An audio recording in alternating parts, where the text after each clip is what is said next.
so many people have read Untamed, especially people that I know, and they found inspiration. But for people not familiar, what is it about? What would you say if you had to give a synopsis? Well, the main storyline going through it is when I was in a broken marriage to a good man, and that is a hard place for a woman to be because we're supposed to be grateful for what we have, and good enough is supposed to be good enough. As that marriage, as we were struggling to kind of find some unbrokenness, I fell madly in love with a woman. And I don't know, when I met her, this part of me rose up that I had abandoned a long time ago, and I just was faced with this kind of life or death situation. It felt like, am I going to abandon this self because I'm too afraid to rock the boat of my life? Mm-hmm. Or am I going to abandon everyone else's expectations of me and honor myself for the first time in my life? Yeah, I love Alicia's freaking out right now. I don't know if you can see her. And you did. I did honor myself. You did Me Times 7. That's one of her new songs. Yes, I did. Glennon, you write about the public fallout from your divorce. I'm obviously going through one right now. It's horrible. There are so many hard parts.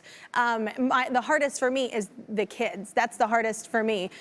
You know, I think as women especially, we're trained, Alicia and I were talking earlier, to take it all on and you can deal with it and you're fine, but it's your babies that you worry about. So what was the hardest part? Because you also did it publicly. You know, and that's a hard thing as well. What was the hardest part getting through all of that? Yeah, so I think no matter how public things are, the hardest part of divorce is always the kids, right? We're trained to believe that what we have to avoid at all costs is a broken family, and that a broken family is a divorce. What I came to believe is this. I stayed in a broken marriage for a long time for my children, and one day I was looking at my daughter and I thought, oh my God, I am staying in this marriage for her, but would I want this marriage for her? And if I would not want this marriage for her, then why am I modeling bad love and calling that good mothering, right? Yes. And the reason is because we've all been trained to believe that a good mother is a martyr, right? That what a mother does is just slowly dies, right? Hides her ambition and buries her feelings and buries her sexuality and her dreams and in honor of her children. And we know that that's the worst legacy we can pass on to our kids, which is why Carl Jung said there is no greater burden on a child than the unlived life of a parent. Yeah. Not a divorce, the unlived life of a parent. So, you know, I didn't leave a bad marriage in spite of being a mother. I left because I'm a good mother, right? And because a good mother is a model, not a martyr.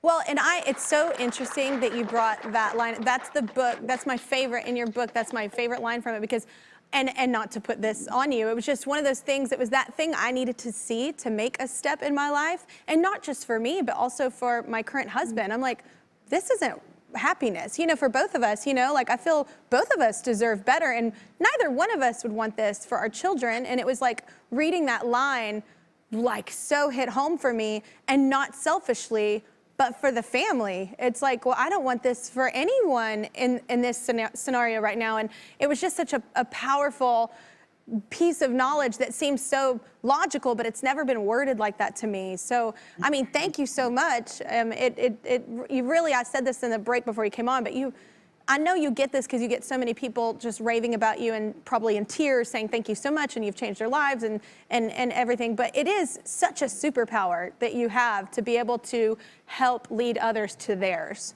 It's just it's a beautiful thing you do. But I want to come back to you too, Alicia, because I know I stole Glennon for like a good solid 30 just then.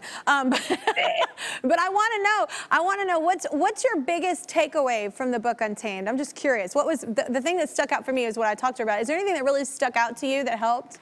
I just really love this energy, this reminder, this untamed. This word is so good.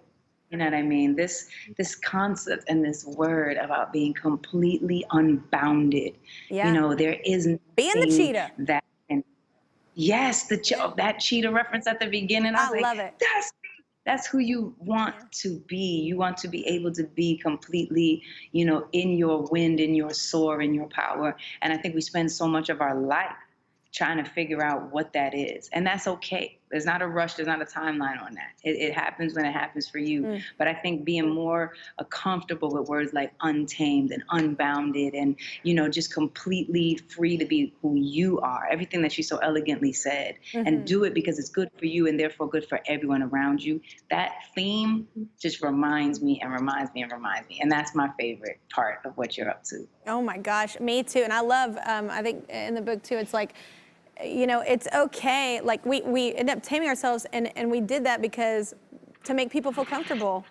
We were supposed to fit in, we were supposed to do what we're supposed to do, you know, the part we were given, you know, from birth basically. And I love the fact that it's okay to feel uncomfortable. Like uncomfortable, like a lot of positive things come from being uncomfortable, a lot of change, a lot of talk, so I mean, it just, that message I feel like carries, not just, I know that a lot of women relate to the book, but I do feel like a lot of men can also really benefit from a lot of these ideas. I mean, even how you talk about men and what they're conditioned, oh, they're supposed to be this, and they're, you know, and you know, erase their femininity. And it's just a really great book. And I really, really appreciate you, and not just the books, the TED Talks, all the things you do that I get to go down the rabbit hole on YouTube and watch.